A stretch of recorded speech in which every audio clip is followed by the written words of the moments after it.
अस्सलामुअलैकुम दोस्तों।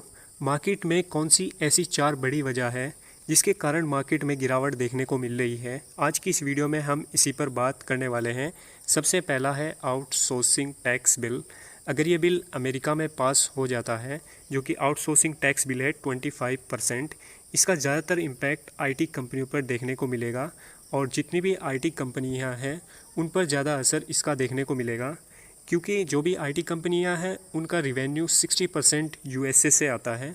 और आप देख भी सकते हैं, जैसे इन्फोसिस है 60%, एल&टी टेक 55%, टेक महिंद्रा 52%, कोफोज 50% और टीसीएस 48%। और अगर हम देखें जेनसार टेक, इसका भी 66%, और एससीएल टेक 66%, एफएसएल 66% और विप्रो 62%।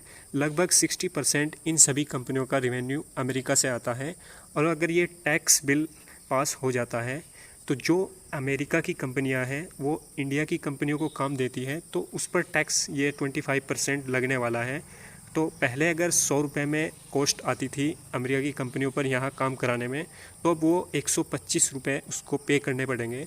तो इसके कारण उनको थोड़ा महंगा होगा और इसके कारण जो भी कॉन्ट्रैक्ट है इंडिया की कंपनी से अमेरिका की कंपनी के, वो लूज़ हो सकते हैं, यानी वो कॉन्ट्रैक्ट वापस ले सकती है। अगर वो कॉन्ट्रैक्ट वापस ले लेती है तो इनके रिवेन्यू पर असर देखने को मिलेगा। कंपनी के रिवेन्यू गिरेंगे और कंपनी के अगर रिवेन्यू गिरेंगे तो इनका प्रॉफिट भी डिक्रीज़ होगा, यानी प्रॉफिट भी गिरेगा, और प्रॉफिट गिरेगा तो डेफिनेटली शेयर में भी गिरावट देखने को मिलेगी। दूसरा कारण है H1B वीज़ा की फ़ीस बढ़ना।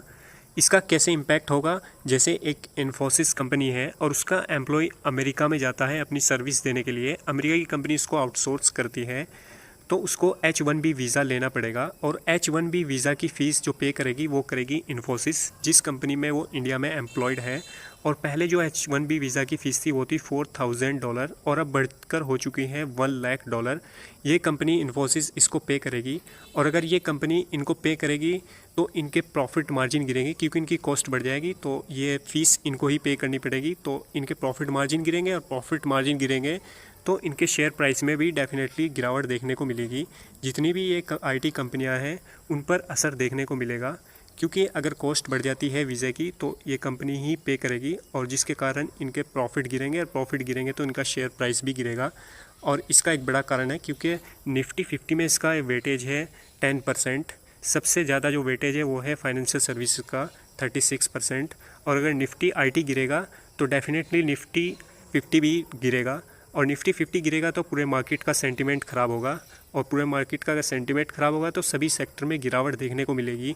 ये इस तरह से एक दूसरे से इंटरलिंक्ड है। अब हम तीसरा कारण देख लेते हैं। तीसरी बड़ी वजह थी फार्मा सेक्टर पर 100% टैरिफ का लगना, जो कि डोनाल्ड ट्रंप ने अनाउंस किया था। 100% tariff on imported pharmaceutical company. ये भी एक मार्केट के लिए निगेटिव था, क्योंकि अगर 100% टैरिफ लगता है तो फार्मा कंपनियों के प्रॉफिट मार्जिन गिरेंगे, उनका रिवेन्यू गिरेगा, तो उसमें भी गिरावट देखने को मिलेगी। और निफ्टी फार्मा में अगर गिरावट देखने को मिलेगी तो डेफिनेटली निफ्टी 50 में भी गिरावट देखने को मिलेगी, क्योंकि निफ्टी फार्मा का निफ्टी 50 में भी अच्छा खासा वेटेज है। चौथा है रेजिस्टेंस लेवल। मार्केट के कुछ इंपॉर्टेंट लेवल होते हैं, हमें उन्हें भी देखना होता है। जैसे ये चार्ट है, हमने अपने टेलीग्राम चैनल पर भी शेयर किया था। जिस दिन इसने इस रेजिस्टेंस लेवल को टच किया था, हमने अपने हलाल स्टॉक टेलीग्राम चैनल है, आप उसको भी ज्वाइन कर सकते हैं, हमने उस पर अपडेट दी थी। अगर रेजिस्टेंस के पास हो तो हमें क्या करना होता है, हमें अपनी पोजीशन को थोड़ा हल्की रखना होता है। रेजिस्टेंस लेवल से थोड़ी गिरावट देखने को मिलती है, और अगर इतनी सारी नेगेटिव न्यूज़ भी हो साथ में तो फिर तो डेफिनेटली एक बड़ी गिरावट देखने को मिलती है। जैसे आप देख भी सकते हैं, निफ्टी में एक बड़ी गिरावट देखने को मिली है अपने रेजिस्टेंस लेवल से। हमने अपने टेलीग्राम चैनल पर ये अपडेट दिया था। दोस्तों, अगर हमारा ये वीडियो पसंद आया है, इसे लाइक करें, इस चैनल को सब्सक्राइब करें, और हमारा एक टेलीग्राम चैनल भी है हलाल स्टॉक के नाम से, आप उसको भी ज्वाइन कर सकते हैं। मिलते हैं नेक्स्ट वीडियो में, तब तक के लिए खुदा हाफिज़।